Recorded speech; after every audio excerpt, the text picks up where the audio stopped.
Hello YouTube, this is Morgan Airspeed Prime here with my next The Promised Neverland Manga review. This one's going to be for chapter 162, which is called Musical Chairs. So waited this week for the official release because, of course, you probably know by this point that a lot of the kind of scan websites have been shut down, at least the main obvious ones. So because I wasn't particularly sure where would or would not have the new chapter on like Friday, I just decided I'll just wait this time until the official release, because of course I'm subscribed on viz.com, so I can just read the chapter. It's no problem. So it's a bit later, but here is the new chapter, and I think it's a really good chapter. It covers a lot of ground. Of course, everyone is obviously going to talk about the very ending with Isabella being back, but I think there's a lot more to this chapter. There's a lot of detail at the beginning. Even stuff in the middle with like Peter Rattray just kind of finding out about like the death of the Queen is kind of thought-provoking. Even if they don't go into it in a ton of depth, then it will be something that we explore as we go forward. But yeah, the very opening of the chapter with just Sanju, Mujika, the idea of like the priest and the sages, and here's the setup for how like the demon world is going to be still around, like still functioning when the series comes to an end. They are going to have a leadership structure, and a good leadership structure. So I think all of the stuff in this chapter definitely works. So let's get into it here. So we open up with Sanju and Mujika riding towards the temple, and it's at this point we basically get an explanation about the temple from Sanju. So he explains that even though they've now been driven to the edge of the capital, they were once revered as those who spoke the words of God. They appointed the successive kings and assisted their government, as well as being the moral support of the citizens. Since the promise due to my dad's reign, the faith was distorted and the temple lost their power, but the citizens still have respect towards them, and that's a key point. Among them, the high priest and the four sages were extremely admirable. They dedicated themselves to serving the citizens. Mujika says, "Your teacher's teacher, right?" The high priest gave the citizens the permission to break the doctrine immediately following the promise in order to protect their lives. But to atone for them, he observed the doctrine and continued to pray for the citizens' well-being. The citizens believe that they can eat cultivated meat because of it. They believe that the sacrifice and prayer of the high priest and the four sages quelled the anger of the gods. As it's revealed as they walk into the temple, that the high priest and the four sages are still there in prayer, and have been exactly like this still for 1,000 years. Still praying and observing the sort of core original sort of faith of the demons, to kind of counteract the fact that to survive, the rest of the population has had to go against the typical doctrine and eat this cultivated meat because of the structure of the world. It is a very cool reveal to just go back and be like, okay, cool.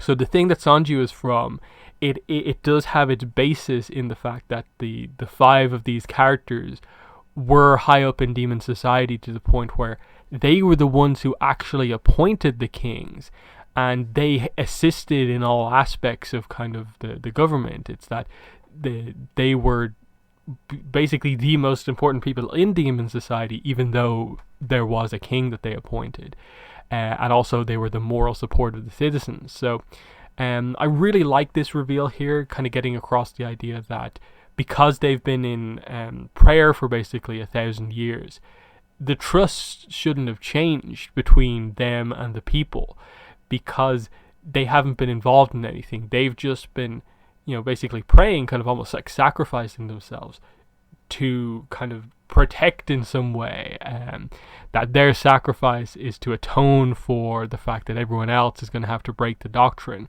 So that's a sort of loyalty that you can't really get from any of the other characters. It also sort of helps to explain to us why perhaps Sanju or Mujika can't be the new leaders, because I think they've already said that like maybe someday, but like immediately just the transition of power. it can't really happen with Sanju and Mujika just because they are so known in sort of recent times for just being the sort of opponents to imperial rule. In that, like, you know, Sanju's been directly helping Mujika, and the news, the history, of course, from the Imperials has been that they're the rebels, effectively. So from this, they explain, like, okay, are they alive? You know, they're here, but are they still alive? That's the question from Mujika, and the answer is yes. How? 1,000 years without eating humans, how did they do this? The answer is suspended animation. He says that, I don't know how they do it, but they put their bodies in an extreme state, stopping metabolism and cell division while staying alive.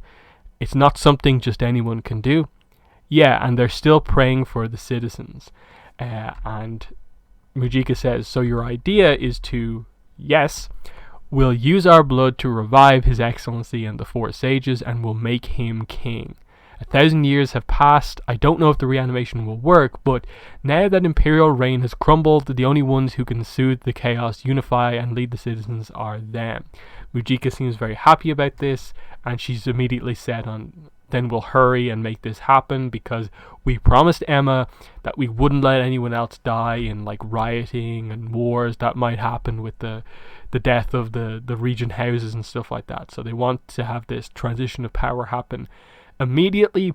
And then the entire explanation on these pages has been all about the fact that they should be accepted because they have just been in prayer for the last 1,000 years, doing something for the people, so that really should get the loyalty of everyone. So it'll be all about, ultimately, I suppose, how the citizens will view potentially just the return to, like, the doctrine, the faith of this, or will they be against it? But they seem pretty positive about it. I'm not sure how much of a political arc they're going to go into at this point, so it seems like this is more just of a setup for this is the answer, this is the solution type thing. But anyway, from here we find out that the owl, of course, which is kind of basically a camera, it's found the remains of the queen. So immediately this is transmitted back to Peter Rattray here. So he finds out here Queen Legravalima has died, and also basically gets confirmation the heads of the other 5 regent houses along with their families have been killed as well. And we find out here, we had first assumed that it was a bandit rebels who were after the Tefari, but separate from that, we confirmed a pair that appeared to be the evil-blooded. Not only that, but our camera has caught a group of human children coming out of the castle. So this is when they figure it out that, like, oh, it's them.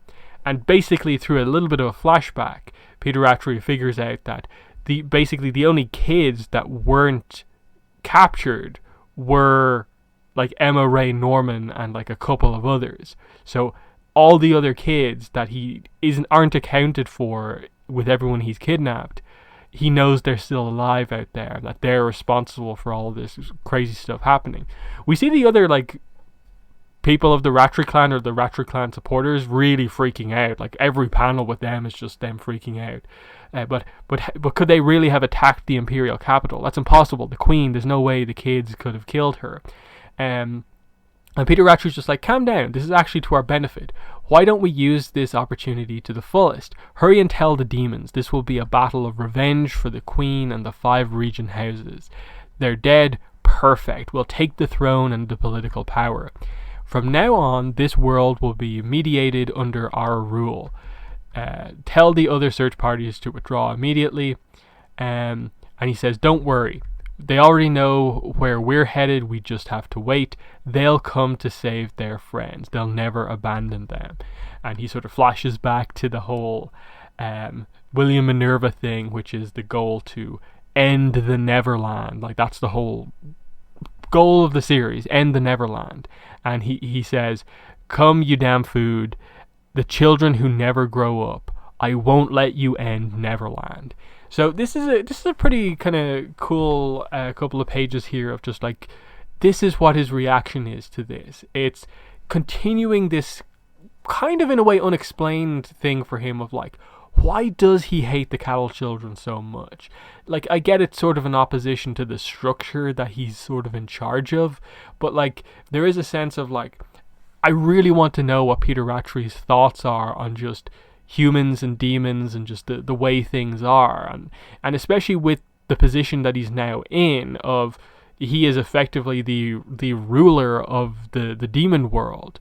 And what does that mean? What are his thoughts on the fact that the people he's fundamentally ruling over are demon civilians, and he's also still controlling, until the new promise comes into effect, the kind of power structure of this world, which is the fact that there are the cattle children farms, that he controls the food system for the demon civilians, which controls them.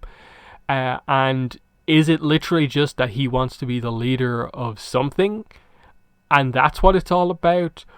Or are we going to get into the idea of, is he sort of fearful about what would become of him if the promise were to change? If the one that the Rattray clan is still in on were to go away, and potentially like how the rest of the human world would view the return of the Rattray clan given the big betrayal that happened.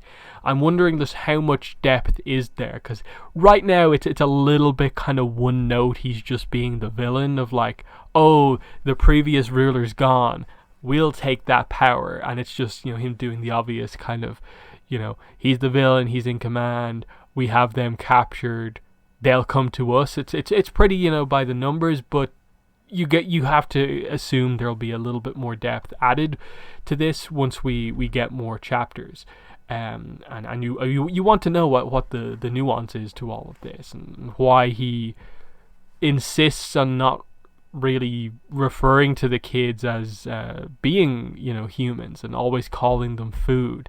Is he just so entrenched in the way things are, and the Rattray clan being the humans who assist in the control of this demon world, or what? It's going to be interesting to see the conversations that are had between him and the kids when it eventually happens. But anyway, we get into the last few pages. We'll settle this at Gracefield. So this is what was revealed in the last chapter, just from the different perspective. Last chapter, it was like Emma Ray Norman finding out that they have to go to Gracefield. This is Peter Rattray knowing himself that as well, this is where the final battle is going to take place. So we see a lot of images of the kids tied up, and the remaining sort of demons kind of watching over them, as well as the fact that the Rattray clan is there. And yeah, they just note that Gracefield House didn't think we'd come back here like this. And this is when we get the reveal here, last few pages.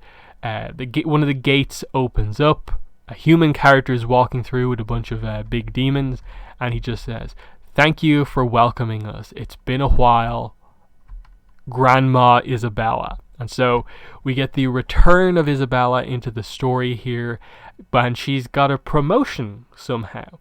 She's been promoted from just being a mom to being a grandmom, which we know is the kind of higher up position. And this is, like, I think, completely counter to the way a lot of people thought she'd be reintroduced, in that most people thought the idea that they take with Isabella is that she would have been either demoted, or we'd have learned somewhere along the line that she's been killed off in a similar way to Sister Crone. It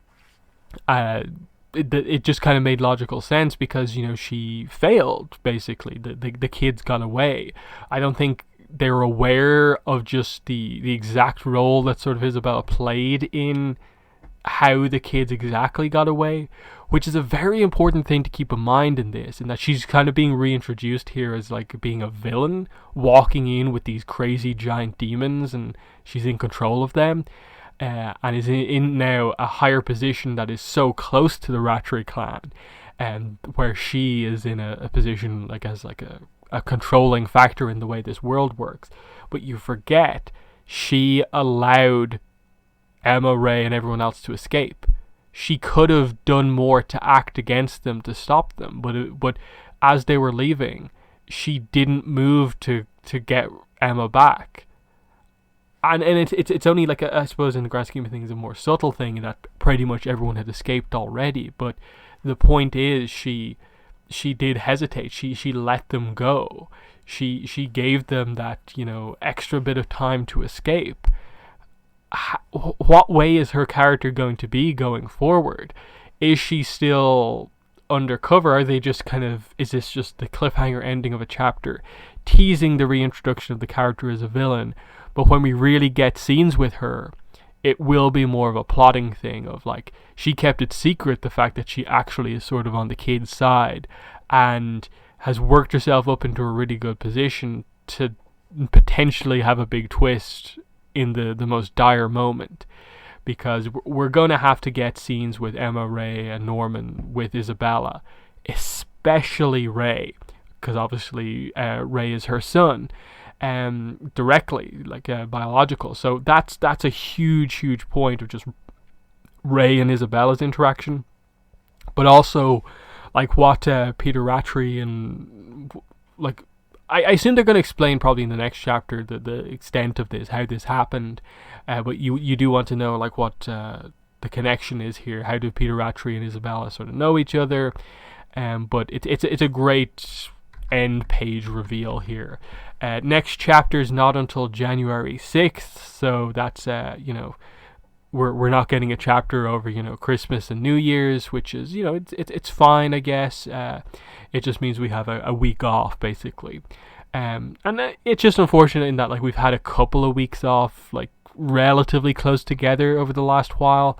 But this is a very good cliffhanger to end on. It's like, yes, finally, reintroduction of Isabella is exactly what everyone's sort of been waiting for. So, yeah. A very, very good chapter here, and again, I want to just make it clear, very good chapter, not just because of Isabella, but because of everything else. The stuff with the high priest and the sages is very interesting, sort of demon kind of political setup that was absolutely needed. A tease of like, there's, you know, Peter Rattray's immediate reaction to the death of the queen, but then that there's more to it to come, I think. And then the Isabella thing is just very, very thought-provoking. So in the comments, let me know what your thoughts are on the chapter in the comments. But yeah, that's been the video. Thanks for watching, and bye.